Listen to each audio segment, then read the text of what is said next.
School innovation മാരത്തോണിന്റെ ഭാഗമായി ഞങ്ങൾ ചെയ്യുന്ന പ്രോജക്റ്റ് സ്മാർട്ട് ഹൈഡ്രോപോണിക്സ്.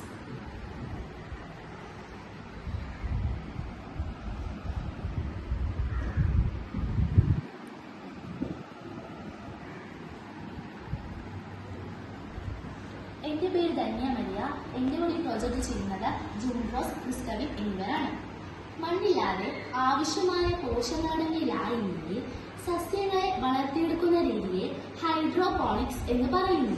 പോഷക ലൈനിലാണ് ഇവ വളരുന്നെങ്കിലും സസ്യങ്ങൾ ഈ ലൈനിൽ ഉറപ്പിക്കുന്നതിനായി കയർക്കുത്ത്, വെള്ളാരം കല്ലുകൾ, തെർമോകോൾ എന്നിവ ഉപയോഗിക്കാറുണ്ട്. പോഷകങ്ങളെ വെള്ളത്തിൽ നിന്ന് അയോണുകളുടെ രൂപത്തിൽ ആഗിരണം ചെയ്ത് വളരുവാൻ ചെടികൾക്ക് കഴിയുമെന്ന് കണ്ടെത്തുന്നതാണ് ഹൈഡ്രോപോണിക്സ് എന്ന കൃഷി രീതിയെ വഴിത്തിറങ്ങുന്നത്. മണ്ണിലെ രോഗങ്ങളും കീടബാധയും ഈ കൃഷി രീതിയിൽ ഒരു പരിധിവരെ ഒഴിവാക്കാനാകും. മണ്ണിൽ നടുമ്പോഴത്തേതുപോലെ തന്നെ നിശ്ചിത അകലം വേണമെന്നില്ല. അടുത്തടുത്ത് തന്നെ ചെടികൾ വയ്ക്കാം. അതിനാൽ കുറഞ്ഞ സ്ഥലത്തു നിന്നും തന്നെ വലിയ വിളവുണ്ടാക്കാം.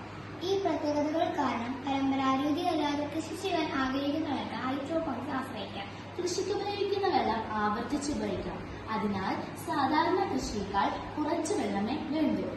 ഇതാണ് സ്മാർട്ട് ഹൈഡ്രോപോണിക് സിസ്റ്റം. ഇത് വെള്ളം ശേഖരിക്കുന്ന കൃഷിസ്ഥലത്തിലെ വെള്ളം നിശ്ചിത അളവിൽ താഴേക്ക് എത്തിക്കഴിഞ്ഞാൽ സെൻസർ സെൻസ് ചെയ്ത് മോട്ടോർ വെള്ളം പമ്പ് ചെയ്ത് ഈ ടാങ്കിലേക്ക് വരുന്നു. വന്ന വെള്ളം ചെടികൾ ആവശ്യത്തിന് യൂസ് ചെയ്ത് കഴിഞ്ഞു ബാക്കിയുള്ള വെള്ളം ഈ രണ്ട് ടാങ്കിലേക്കും ശേഖരിക്കപ്പെടുന്നു. ഈ രണ്ട് ടാങ്കിലേക്ക് ശേഖരിച്ച വെള്ളം ഫിൽട്ടറായി ഇങ്ങനെ വഴി മൂന്നാമത്തെ ടാങ്കിലേക്ക് ശേഖരിക്കപ്പെടുന്നു. ഈ വെള്ളം പഴയ ടാങ്കിലേക്ക് തന്നെ വരുന്നു. ഇതൊരു റിപ്പീറ്റഡ് പ്രോസസ്സാണ്. ഇതിലൂടെ നമുക്ക് വെള്ളത്തിന്റെ ദുരുപയോഗം കുറക്കാൻ പറ്റും. അതുകൂടാതെ വെള്ളം പാഴാക്കുന്നത് വീണ്ടും യൂസ് ചെയ്യാൻ സാധിക്കും.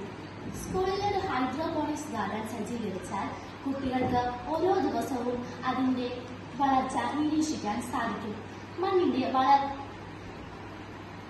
മണ്ണിന്റെ ആവശ്യമില്ലാത്തകളും കൃഷിക്ക് സാധ്യതകളും കാർഷിക ശാസ്ത്രവും സാങ്കേതിക വിദ്യകളും തമ്മിലുള്ള ബന്ധവും മനസ്സിലാക്കാം. കൂടാതെ ഇതുവഴി ചെയ്യുന്ന വിളകൾ സ്കൂൾ ക്യാന്റീനിന് പ്രയോജനപ്പെടുത്താൻ സാധിക്കും.